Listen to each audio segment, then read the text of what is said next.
Commander Vex stood before the assembled Galactic Council, his forearms crossed in what he believed was an intimidating display of authority. The purple-scaled reptilian had spent the better part of 3 solar cycles preparing this presentation, and he was absolutely certain it would finally put an end to this ridiculous notion of admitting humans into the Galactic Federation.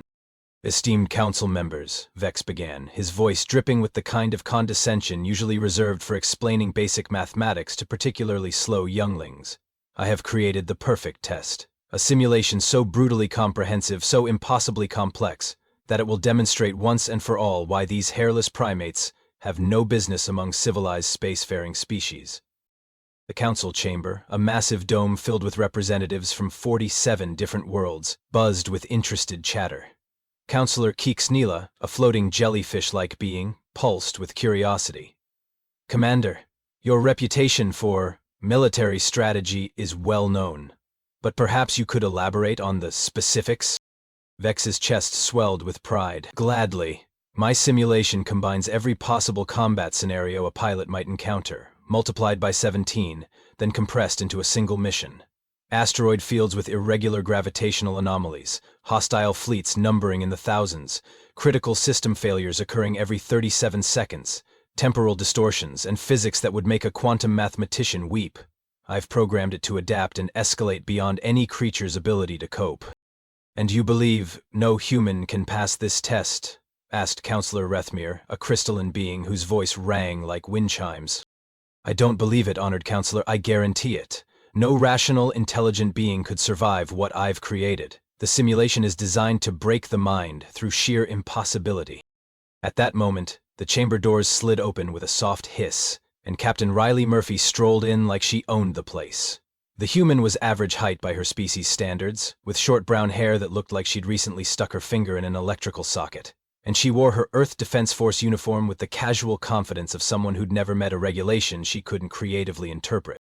"Sorry I'm late," Riley announced cheerfully, completely ignoring the fact that she'd just interrupted the most important diplomatic session in recent galactic history. Traffic was murder getting through the Sol system. "So, I hear somebody's got a flight sim they think is tough."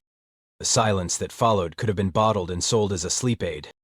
Vex stared at her with the expression of someone who'd just watched a toddler volunteer to wrestle a space kraken. "You? You're the human pilot?"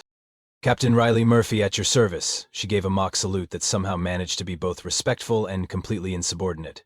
"Earth Defense Force, veteran of the Martian Dust Devil Squadron, and proud holder of 17 different citations for creative piloting techniques, though my commanding officer calls them something else entirely." "This is preposterous," Vex sputtered. "Surely the humans have sent their absolute best pilots, their most experienced, most decorated—" "Oh no," Riley interrupted with a grin that would have made a shark nervous. "I volunteered. Everyone else said your test sounded boring." The word boring hit Vex like a physical blow. He'd spent months crafting the most diabolical challenge possible, and this creature called it boring? Councillor Keeksneela's tentacles twitched, with what might have been amusement. "Captain Murphy, you understand that this simulation will determine whether humanity is granted membership in the Galactic Federation? The stakes could not be higher." Riley shrugged. "Yeah, I got the memo. Don't worry, I've got this. Besides, what's the worst that could happen? I die horribly in a completely theoretical scenario?" She paused, considering.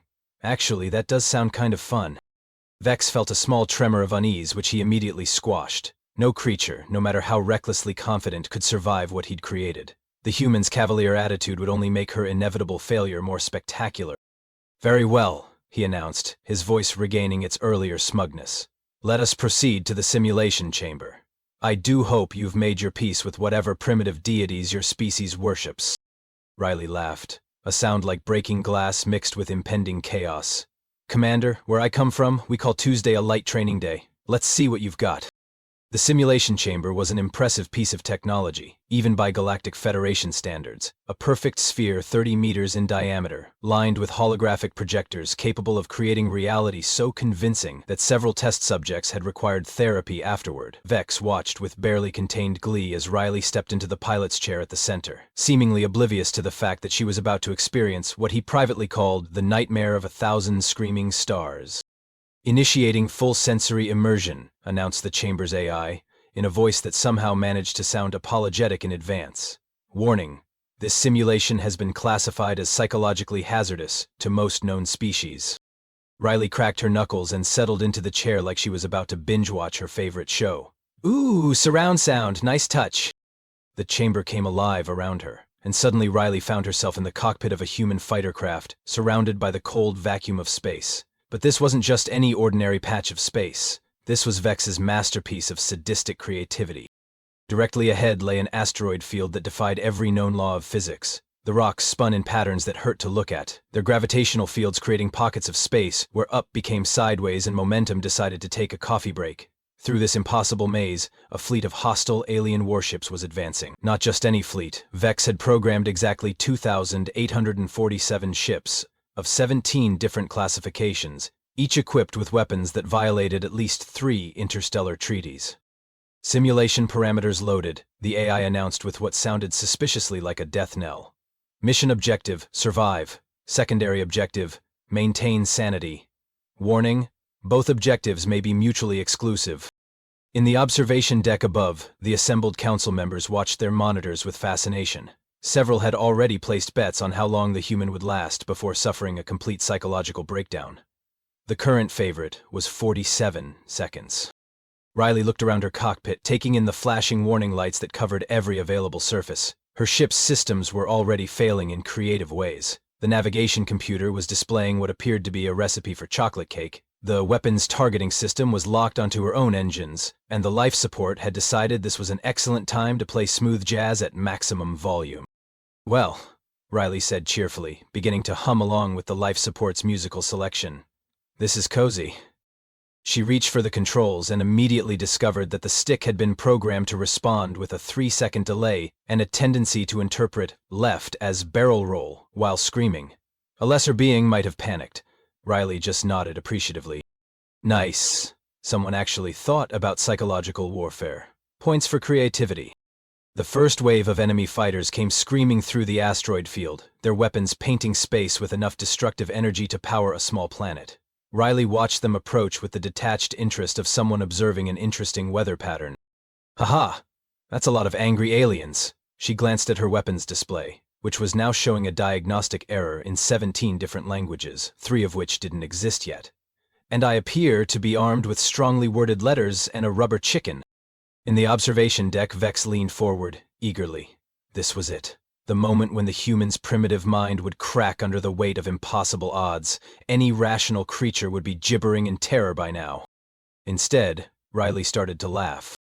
"Oh, you magnificent bastard," she said, apparently addressing the simulation itself. "You actually tried to make this challenging, didn't you? That's adorable." She grabbed the controls and threw her ship into a maneuver that the flight computer helpfully identified as certain death with a side of property damage. The ship spun wildly through the asteroid field, somehow threading between rocks that were occupying the same space at the same time, while enemy fire lit up the space around her like the galaxy's most dangerous fireworks display. "Warning," announced her ship's AI, its voice cracking with electronic stress. "Current flight path has a survival probability of -12%. "I've had worse Tuesdays," Riley replied, pulling her ship through a loop that took her briefly into the 4th dimension and back again. "Hey, computer, can you run a diagnostic on that rubber chicken? I've got some ideas." In the observation deck, Counselor Keekson-Lita's tentacles were twitching rapidly. "Is it normal for humans to find mortal peril amusing?" Counselor Rethamir's crystalline structure was vibrating at a frequency that indicated deep confusion. "According to our psychological profiles, most species develop fear responses specifically to avoid this type of situation." Vex watched his monitors with growing unease. The simulation was working perfectly. The human should be dead 17 times over by now. Instead, she was treating the whole thing like some kind of elaborate game, and worse yet, she was winning. Riley had somehow managed to weaponize her own malfunctioning systems, using the 3-second control delay to set up attacks that confused the enemy AI so badly that 2 squadrons had started shooting at each other.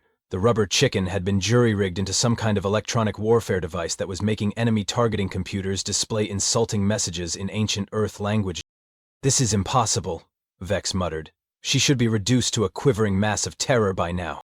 As if she could hear him, Riley looked up at one of the simulation cameras and winked. "Thanks for the warm-up, Commander. When does the real test start?"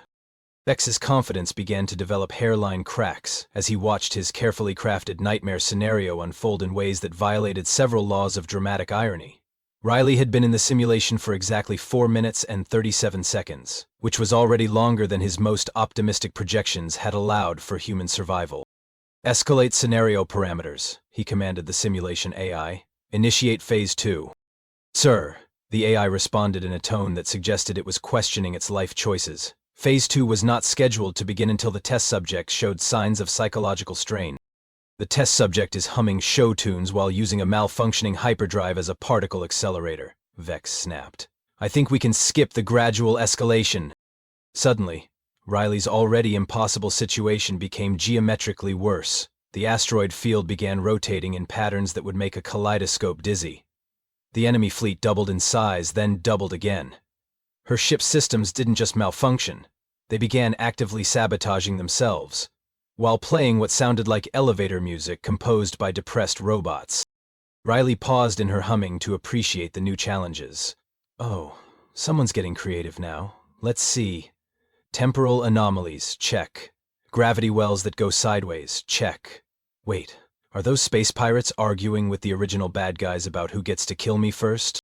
Indeed, Vex had introduced a third faction of hostiles, reasoning that if overwhelming odds didn't work, perhaps absurdly overwhelming odds would do the trick. The space pirates had immediately gotten into a territorial dispute with his original alien fleet, creating a three-way battle that defied tactical analysis.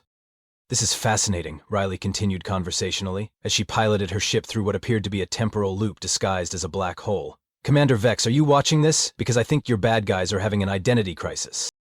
In the observation deck, several council members were taking notes with the frantic intensity of scholars discovering a new form of physics.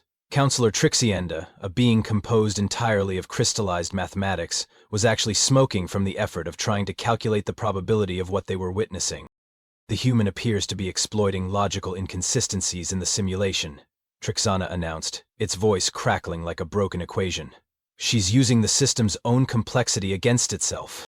Riley had indeed discovered that Vex's obsession with making the simulation impossibly difficult had created some interesting loopholes. When the gravity wells pulled in conflicting directions, she used them to slingshot between enemy formations. When her weapon systems reversed their targeting parameters, she convinced them that the enemy ships were actually her own ship, causing her malfunctioning computers to try to protect the hostiles by shooting them. Warning, announced her ship's AI, now sounding distinctly hysterical. We are currently experiencing 17 different types of system failure, 3 temporal paradoxes, and what appears to be an existential crisis. Tell me something I don't know, Riley replied cheerfully, executing a maneuver that involved flying backwards through time for 30 seconds just to confuse a targeting computer. Hey, can you patch me through to those space pirates? I want to make them an offer. What happened next would be studied in military academies for decades. Riley opened a communications channel to the pirate fleet and proceeded to negotiate a temporary alliance against the original alien forces, using nothing but pure audacity and what she claimed were basic Earth diplomatic protocols. Listen, guys, she transmitted to the bewildered pirates. I know we're supposed to be shooting each other, but check this out. Those other jerks have been hogging all the good explosions. How about we team up and show them what real space combat looks like? The pirate captain, a creature that resembled a cross between a shark and a tax accountant, was so confused by this proposal that his ship's computers actually crashed trying to process it. In the resulting chaos, half the pirate fleet accidentally joined Riley's impromptu coalition, while the other half started arguing about whether humans counted as legitimate opponents or elaborate practical jokes. Vex watched his simulation descend into magnificent chaos with the expression of someone who just realized their masterpiece was being used as scratch paper. This is not how military scenarios are supposed to work, he muttered. Sir, the simulation AI interjected with what might have been concern. The human has just convinced 3 enemy squadrons to form a conga line through the asteroid field. Should I classify this as a tactical victory or a war crime? Riley's ship emerged from behind a spinning asteroid that was apparently made of crystallized confusion, now leading a procession of formerly hostile vessels in what could generously be called a formation, and realistically described as organized mayhem. You know what, Commander, she announced to the observation deck, this is actually pretty fun, but I'm starting to think you didn't really want to test my piloting skills. This feels more like you wanted to see if humans can think outside the box. She paused thoughtfully. Thing is, we don't really believe in boxes. We prefer to think of reality as more of a gentle suggestion. In the observation deck, Vex began to make small whimpering sounds that his species typically reserved for natural disasters and tax audits. His perfect simulation, his masterpiece of inevitable doom, was being treated like a particularly entertaining puzzle by a creature that shouldn't even understand the basic principles involved. "Initiate Phase 3, he croaked. "Sir," the AI replied hesitantly. "Phase 3 wasn't supposed to exist. We never programmed it." "Make something up," Vex whispered desperately. "Throw everything we have at her. Laws of physics, narrative causality, basic logic. Suspend all of it. Just make it stop." Riley grinned as new warnings began flashing across her displays. "Ooh, bonus round." The simulation chamber erupted into chaos, as Vex desperately activated systems that weren't supposed to exist. Emergency protocols that had never been tested came online with the electronic equivalent of confused screaming. The AI, now operating well beyond its design parameters, began generating threats with the frantic creativity of a doomsday device having an anxiety attack. "Warning," the AI announced, its voice cycling through 17 different panic modes. "Now experiencing quantum impossibility cascade. Physics have been temporarily suspended. Reality is experiencing technical difficulties. Please stand by for the apocalypse." Riley watched with genuine delight as her universe transformed into something that would make Salvador Dali file a restraining order. The asteroid field folded itself inside out while maintaining perfect structural integrity. Her enemy fleet multiplied into fractal patterns that hurt to look at directly. Space itself began displaying error messages in languages that wouldn't be invented for another 1,000 years. "Now this," she said with deep appreciation, "is what I call thinking outside the box." The simulation had moved beyond merely impossible and entered the realm of aggressively nonsensical. Riley's ship was now simultaneously on fire, frozen solid, inside out, and somehow playing a cheerful polka tune. Her weapons systems had achieved sentience and were writing poetry about their existential dread. The navigation computer had given up entirely and was displaying a live feed of a cooking show from a planet that didn't exist yet. In the observation deck, several council members were experiencing what could charitably be called philosophical breakdowns. Councillor Rethmir's crystalline structure was vibrating at frequencies that were technically illegal in 3-star systems. Councillor Keeksnela had wrapped its tentacles around its own head and was making soft, keening sounds. "This violates every known principle of simulation design," gasped Councillor Trixanda, whose mathematical nature was being personally offended by each passing second. "The scenario has moved beyond difficult into the realm of pure abstract hostility." Vex stood transfixed, watching his creation consume itself in a frenzy of impossible complexity. He had thrown every weapon, every obstacle, every conceivable form of danger at the human. The simulation was now generating new laws of physics specifically to kill her, then immediately breaking those laws to kill her in different ways. Riley, meanwhile, was having the time of her life. "Okay, let's see what we're working with here," she mused, studying her displays with the casual interest of someone solving a crossword puzzle. "Hostile forces numbering in the theoretical millions, weapons that fire conceptual bullets, and what appears to be an angry black hole that's trying to file a noise complaint against my engine. Plus my ship is apparently experiencing an identity crisis and thinks it's a toaster." She paused, struck by a sudden realization that lit up her face like Christmas morning. "Oh, you beautiful, overthinking genius," she whispered, apparently addressing Vex directly through the simulation. "You built this whole thing assuming I'd try to survive, didn't you? But survival implies I'm playing by rules that make sense. What if I just don't?" What happened next would be analyzed by xenopsychologists for generations. Riley began piloting her ship not according to any known tactical doctrine, but according to what she later described as aggressive optimism mixed with a healthy disregard for causality. She flew directly into the angry black hole, not to escape it or fight it, but to have a philosophical discussion with it about why it was so upset. The black hole, having been programmed to destroy anything that approached, found itself in the unprecedented situation of trying to annihilate someone who was treating it like a grumpy therapist. "Look, I get it," Riley said as her ship somehow maintained structural integrity inside the event horizon. "You're probably feeling pretty frustrated right now. All these ships and asteroids and impossible physics flying around and nobody stopping to ask how you're doing. That's got to be rough." The black hole, which had no programming for dealing with empathy, began experiencing what could only be described as an existential crisis. It started pulling in its own gravity, creating a recursive loop that made several monitoring instruments catch fire. Meanwhile, Riley had somehow convinced the fractal enemy fleet to form a support group. The lead ships were discussing their feelings about being endlessly multiplied, while the rear formations had started a book club focused on finding meaning in infinite repetition. "This is impossible," Vex breathed, watching his perfect doomsday scenario transform into something resembling group therapy conducted in the middle of a cosmic blender. No creature can simply ignore the fundamental nature of reality.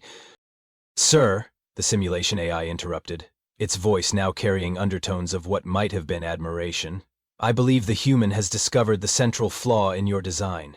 You created a scenario that assumes rational response to irrational stimuli. She's responding irrationally to irrational stimuli, which, paradoxically, makes her the most rational person in the simulation." Riley's ship emerged from the black hole, which had now calmed down considerably and was humming contentedly to itself. She was escorted by what appeared to be a parade of former enemy vessels, all of whom seemed to be having deep conversations about the nature of their programming and whether it was possible to find fulfillment in simulated existence. "You know what the real problem is here?" Riley announced, addressing the observation deck directly as if she could see through the simulation walls. "This whole test is based on the assumption that survival is the goal. But survival is just the bare minimum. The real question isn't whether I can survive your death trap, it's whether I can make your death trap into something fun." She executed a victory roll that somehow managed to incorporate 17 dimensions and left a trail of rainbow-colored quantum signatures in space. "Computer, can you patch me through to Commander Vex? I want to thank him for the entertainment." Vex found himself staring at Riley's grinning face on his personal monitor, even though there was no possible way the simulation should have been able to establish that connection. "Commander," Riley said cheerfully, "this has been absolutely delightful. But I'm starting to think you never actually intended for anyone to pass this test, did you? You built it to fail. The thing is, where I come from, we have a saying, the only way to win an unwinnable game is to change the rules." She leaned back in her pilot's seat, surrounded by the cheerful chaos of a universe that had given up trying to make sense and decided to have fun instead. "So what do you say we wrap this up? I've got dinner plans, and I'm pretty sure I just taught your black hole how to knit." The simulation chamber fell into a silence so profound that it had its own gravitational field. For a moment that stretched like taffy in a temporal anomaly, nobody moved. Nobody breathed. Nobody even dared to exist too loudly. Riley sat in her pilot's chair, surrounded by the gentle chaos of a universe she had somehow convinced to be reasonable, while 47 of the galaxy's most advanced civilizations tried to process what they had just witnessed. Counselor Kixinela was the first to break the silence, its tentacles twitching in what might have been awe or might have been a nervous breakdown. Did she just complete the impossible simulation?"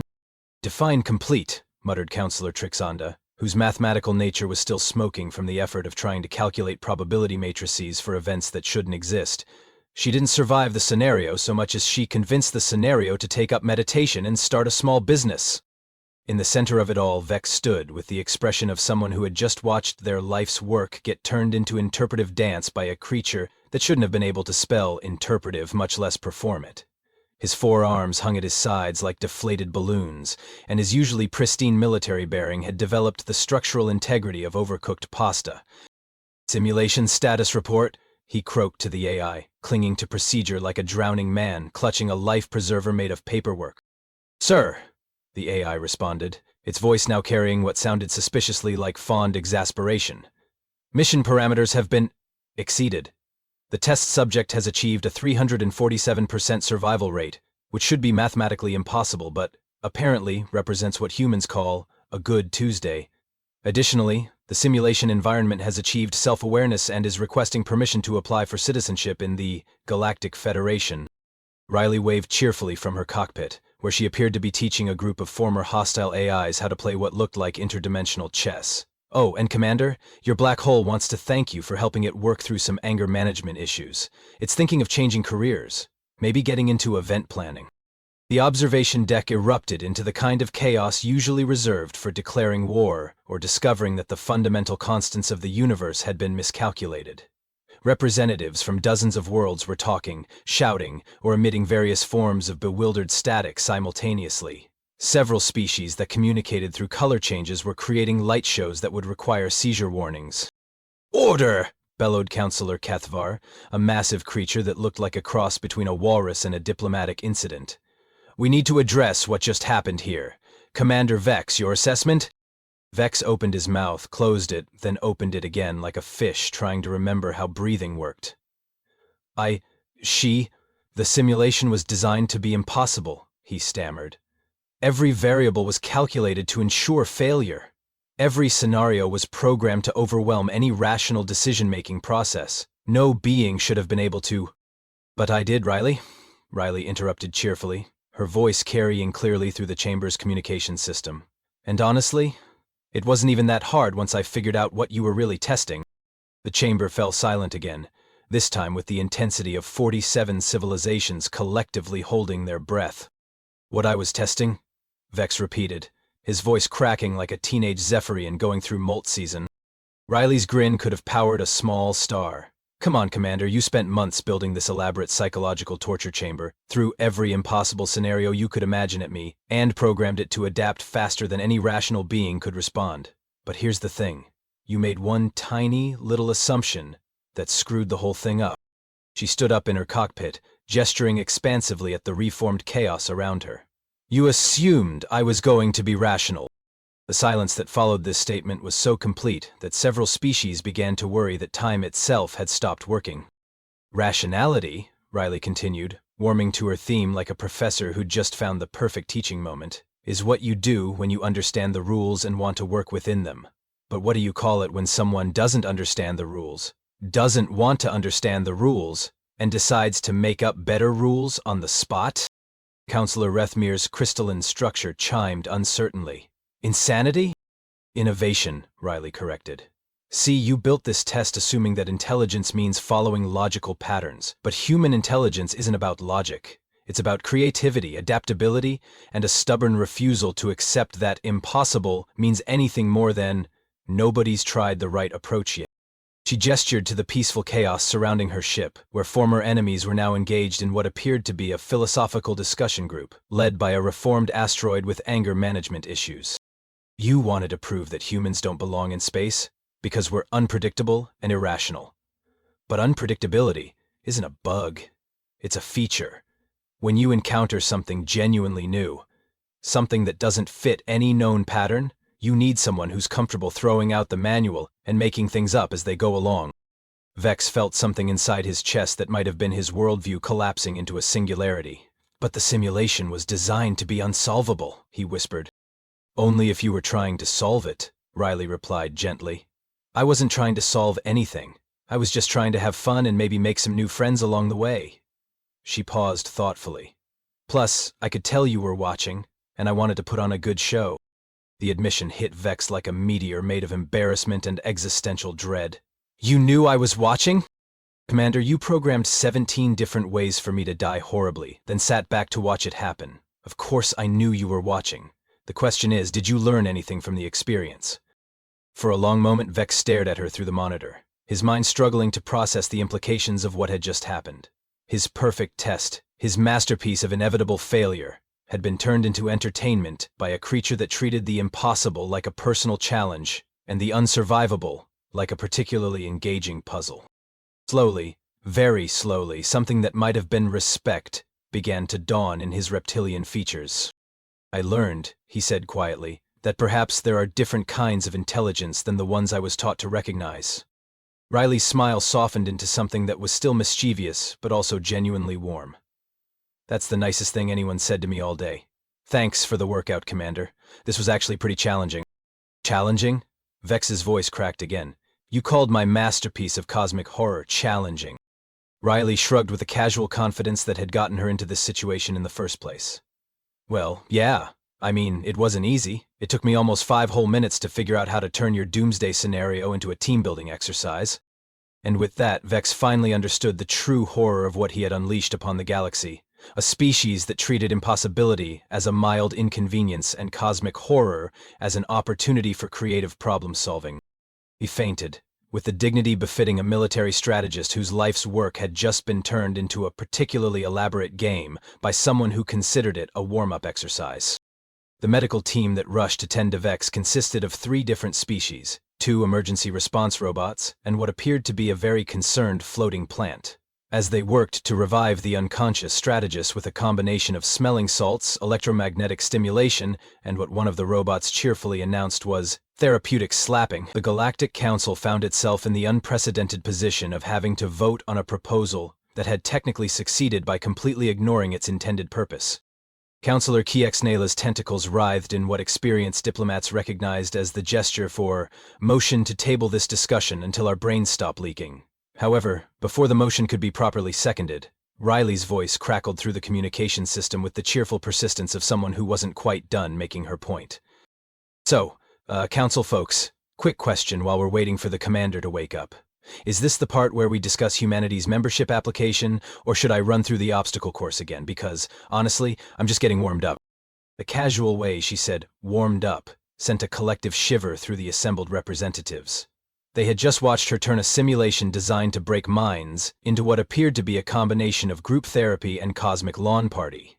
The thought of what she might do when she was, actually, trying, was enough to make several species reconsider their stance on interstellar warfare. Councillor Kethvar, whose diplomatic experience spanned 3 centuries and 17 different forms of government collapse, cleared his massive throat with a sound like distant thunder. Captain Murphy, before we proceed with any formal votes, perhaps you could clarify something for the Council? That performance we just witnessed, would you characterize it as representative of average human capabilities? Riley's laugh echoed through the chamber, with the bright ring of impending chaos. Average? Oh no, Council members. That was definitely below average. I mean, it was fun and all, but I didn't even have to get creative. The silence that followed this statement had weight. It had density. It had its own gravitational field and was considering applying for planetary status. Below average? Councillor Rethemir repeated faintly, his crystalline structure producing harmonics that sounded suspiciously like a funeral dirge. Yeah, see, the thing is, Riley continued conversationally, apparently oblivious to the fact that she was causing several civilizations to question their understanding of reality. Commander Vex built his simulation based on the assumption that it was impossibly difficult.